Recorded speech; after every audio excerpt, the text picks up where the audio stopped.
All right, let me sit down. I am in my bedroom floor. Hi.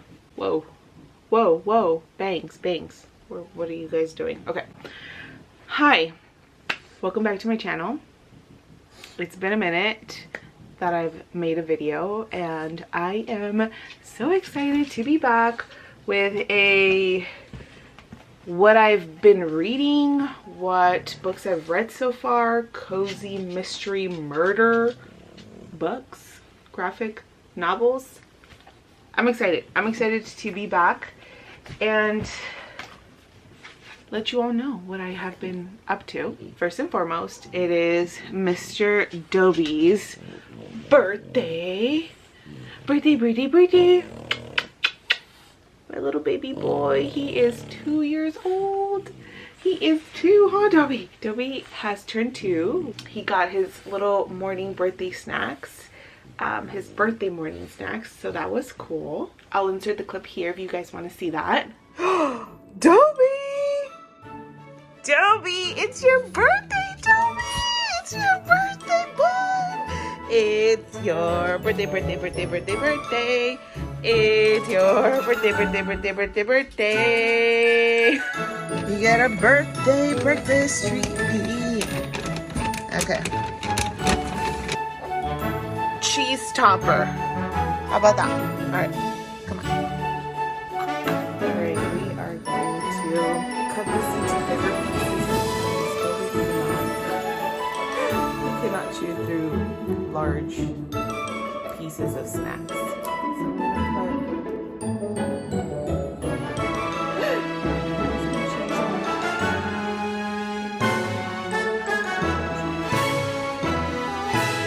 So we love you so much. All right, these are his little birthday treat snacks. Come on. Go.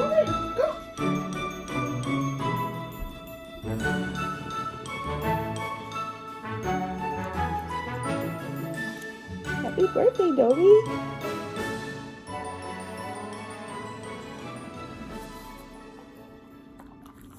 We're gonna do some cool fun stuff later on for Dobie. Probably take him to the dog park, and I'm going to cook him a big juicy steak, and he's going to love it. So that's what we're doing later on today. So where have I been? What's been going on? I haven't posted in over a month, and it's been quite hard. So I've been having several mental breakdowns.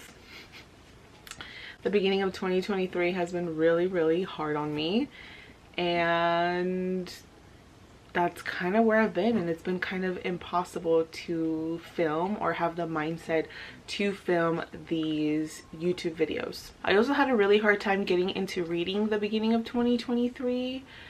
I don't know what it was. Well, actually I do know what it was. I was having severe mental breakdowns, and so it was just hard to pick up a book and read. I am someone that worries a lot about life, and this comes from just living years and growing up in survival. And so I'm still learning to detach myself from that, and I feel like I have PTSD from that, and so sometimes I get these severe anxiety moments, and it's not the best, but nonetheless I am feeling a lot better. There's a lot of changes happening around me. I am moving pretty soon. Me and my husband had to make a decision to move out of our little quaint house that we absolutely love, but because we want to in the future buy a home, and right now we're just renting, we figured that the best thing to do was to move somewhere where it's cheaper. So we're moving back with my parents, and I love my parents. I love being around my family, but that's gonna give us an opportunity to save money. And yeah, so I've been thinking a lot about that and kind of where me and my husband see ourselves. We also want to relocate. We currently live in California, and it's so expensive here, so we are looking to relocating somewhere else. We don't know where. We have like 3 places we're kind of eyeing, so we're going to see. So that's been happening. I also got a little part-time job because of our future goals that me and my husband have. And I'm also an illustrator, but sometimes that's really hard to solely just create simply because I need income. I don't really like living like that. I love illustrating, but I don't want to just illustrate in order to make money right away and solely depend on that. So I figured that the best way for me to not have these mental breakdowns and be very anxious about having to pressure myself to illustrate simply to make an income, and not really have creative ideas, was to just get a little part-time job for now. And I had a really hard time with making that decision because in my mind I was like, well, if I get a part-time job, it means that I didn't make it as an illustrator or whatever. But I had a lot of conversations with my husband, and I've had a lot of self-reflections and introspection, and it is what it is, and it's not a forever thing that I'm going to be doing. It is a temporary thing, and you know what, I'm even happy to share with you all so you all can see the real life behind the scenes thing. You know, being an illustrator and having a platform like I do over on Instagram doesn't mean that I'm making hella money. It is a struggle. It is an everyday struggle, and I love making these YouTube videos as well. And another thing I want to continue to pursuing, not only to hopefully one day get paid from YouTube, but also because I genuinely love sharing books. I love sharing about books that I'm reading. I genuinely love sharing snippets behind my life and illustrating and writing. So yeah, that's kind of where my head's been these last couple of weeks that I haven't posted. There's been a lot going on, but nonetheless, I'm feeling way better.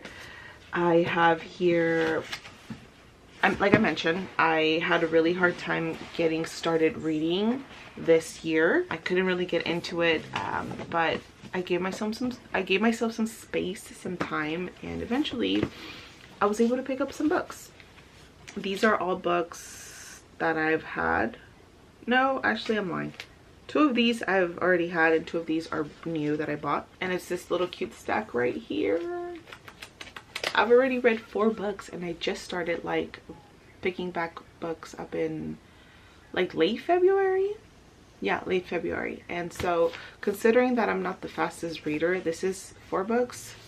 This is pretty good for me. We have here some cozy mysteries, some cozy murder mysteries. We have here some graphic novels, and just some cute overall stories that I'm really excited to share with you all. I also have my little cup of coffee here. I am one of those people that I cannot function without a cup of coffee, so cheers, whatever beverage you might have in hand. By the way, isn't this like the cutest little mug ever? I thrifted this little mug and I am in love with birds, so I had to get it. I think if this mug was like $1 or $2. I think I'm going to get started with the book that I read first and just go in order from there because that's how I remember them. So let's just get into it. So the first book that I read this year, which I already had in my library, is called The Lost Apothecary by Sarah Penner. I love the gold foil in this cover, and I love the sort of dark moody colors. I love this color palette, so of course when I bought this book I gravitated towards it because of the colors.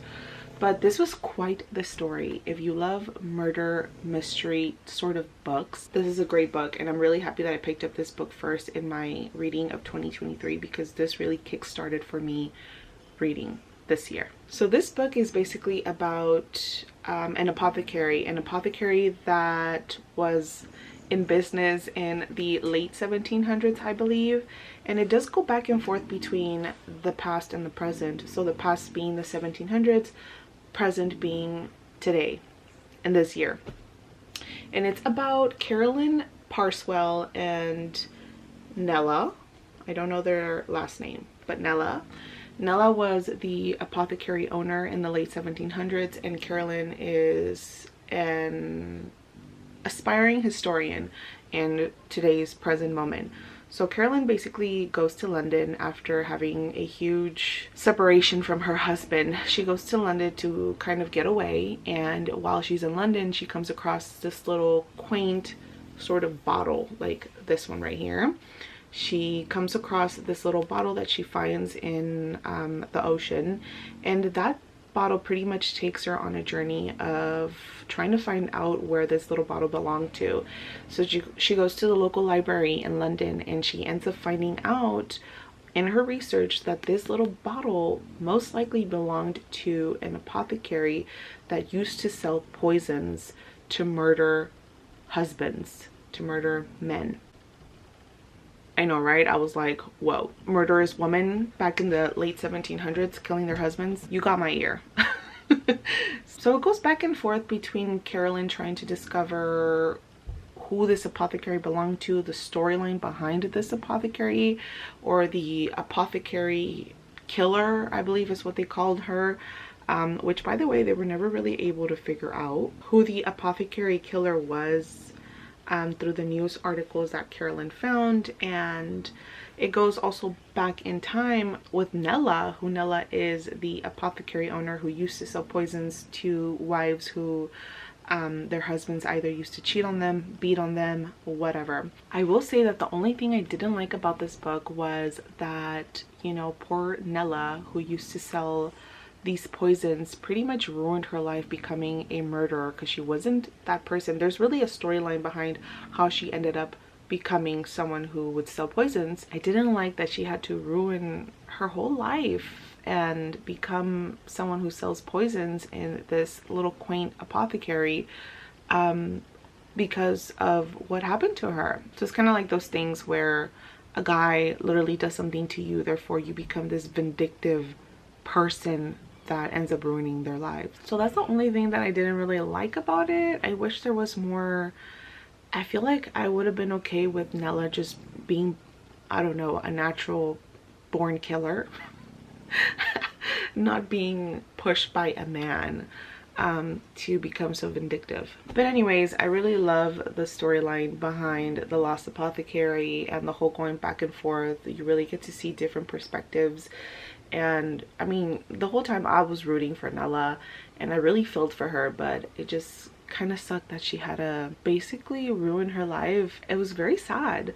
You really feel for her, but also you hate that the author, at least for me, kind of wrote it in this way where she ends up becoming this sort of vindictive monster because of a man. Like, come on. I'm tired of men ruining our lives. Can we just not? But it was a really good book. It was a really great book for coming back into reading in 2023.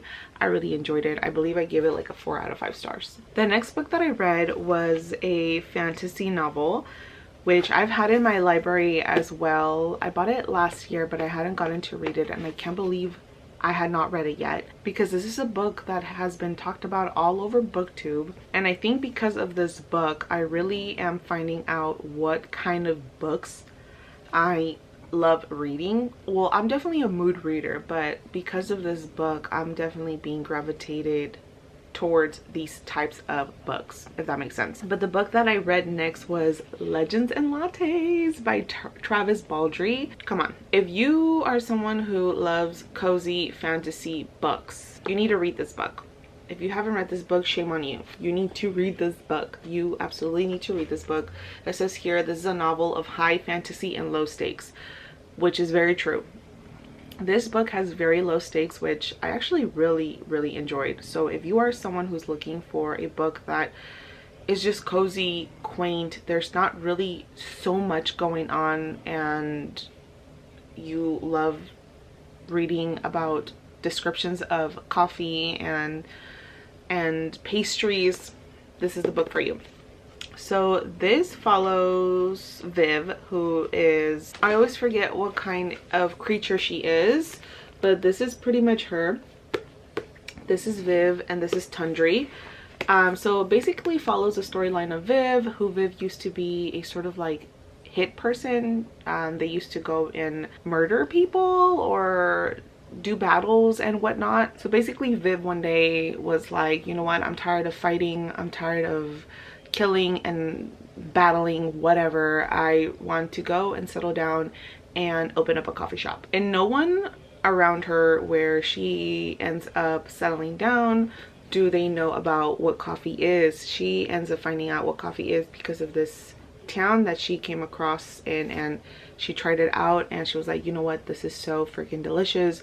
What the hell, I want to sell this as well. So this book is basically about her opening up a coffee shop and what, you know, building the coffee shop itself and hiring a team of baristas and pastry makers. And so you're really rooting for her.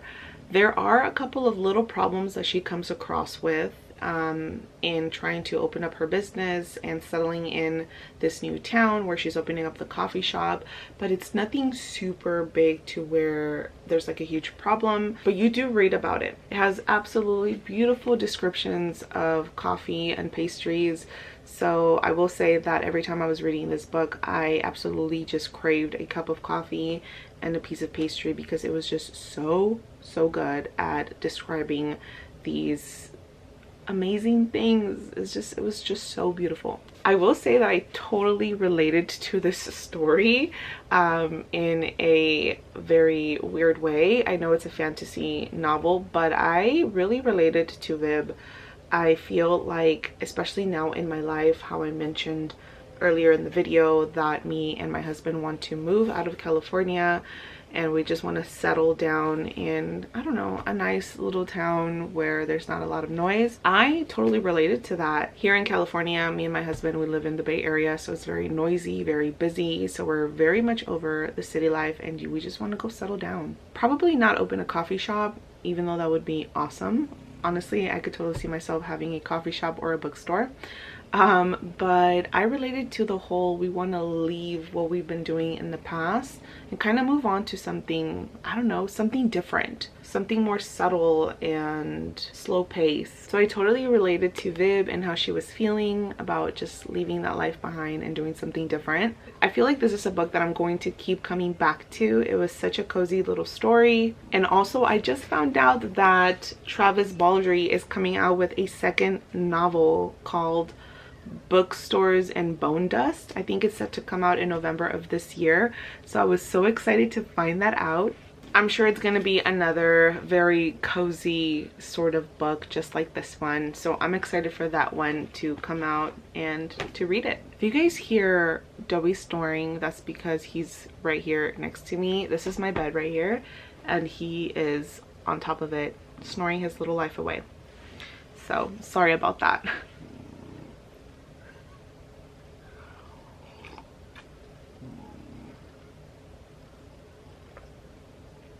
And the next novel that I read is another fantasy murder mystery novel. And it was so cozy and quaint. This is In the Company of Witches by Orly Wallace.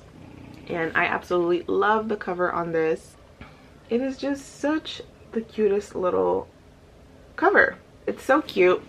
This totally gave me Practical Magic vibes mixed with Knives Out because it is a murder mystery, but it is based on a family of witches. It's funny because even the witches on this novel are called the Warren Witches, which totally reminds me of Practical Magic because they're known as the Owen Women or the Owen Witches. And in this novel, they're also called the Warren Women. Warren Witches, Owen Witches. So that kind of annoyed me a little bit, to be honest, because I was like, come on, you could have done something a little bit different, something unique, but I mean, whatever. It was still a very cute story. And it reminded me of Knives Out because the person that gets murdered on here, the suspected people, is actually her family. So this takes place in the New England area, I think a town called Evenfall, and it's based on the Warren Witches, which they own a bed and breakfast, and it's based on two aunts and their niece, which again, Practical Magic vibes. So they own a bed and breakfast, and a person named Constance was staying at their bed and breakfast while their house was getting remodeled. They're also from this little quaint New England town. And Constance ends up staying at the bed and breakfast, but she ends up getting murdered, or she ends up dying in the bed and breakfast. They end up finding out that she indeed was murdered there, that there was some foul play, and they're trying to pinpoint it on one of the Warren witches, whose name is Aunt Nora. So Bryn, who is our main protagonist, Bryn Warren, who is currently struggling with her own magic because of something devastating that happened to her, she wants nothing to do with her magic anymore. And so she's trying to bring her aunt's name into justice, right? Because she doesn't believe that it was her aunt who killed Constance. There was no need for her to go on and kill her. So Bryn is trying to figure out what happened, trying to bring justice to her aunt's name, all while not using her magic. So Bryn goes on a little hunt trying to figure out, you know, a little bit more about Constance's life, which is when she starts suspecting that it could have been Constance's siblings who might have something to do with her murder. So that's basically what this is about. It is such, I mean, I know it's a murder mystery book, but because it is based in, I don't know, the New England town, and it is based in fall, there's just these really cute, cozy descriptions. This is definitely a book that you want to cuddle with and read by a fireside, read drinking a little cup of coffee or a cup of tea. This was such a good book. I think I read it fairly quickly. The thing I loved about this book actually was that every chapter ended like on a sort of cliff note, so you couldn't put it, well, at least for me, I couldn't put it down, because every chapter it ended on something so good that you just wanted to keep on reading. So I think I literally consumed this book in like, I don't know, like maybe 4 days or so. It was so good. I believe I gave this a 4 out of 5 stars, and I forgot to say that I believe I gave Legends and Lattes a 5 out of 5. So that's that. Coffee break. The last book that I read, which is a graphic novel, is by one of my favorite writers, directors, artists, illustrators. Let me just say that I didn't even know that this was coming out this year. I came across this book, I believe, at Target, and when I seen it, I immediately recognized their name. I wasn't familiar with the story, and I recognized their name because I have some of their other illustration books, and I was like, yes, you're coming home with me. And that book is Shunas Journey by Hayao Miyazaki, which I'm pretty sure I'm pronouncing their name wrong, so I am deeply sorry about that. But Miyazaki wrote and illustrated Shunas Journey, which I believe it does say in the back that this is a really old 80s book that was only available in Japan, I believe.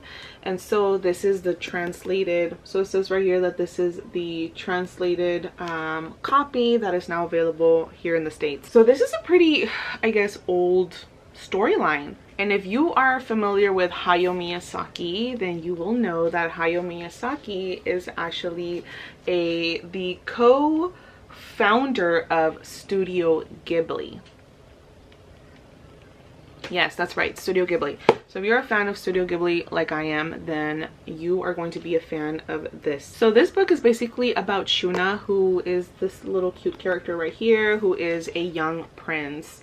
And he is the prince of these poor lands that he lives in, and he is basically tired of watching the people of these lands, his lands, pretty much work themselves to death.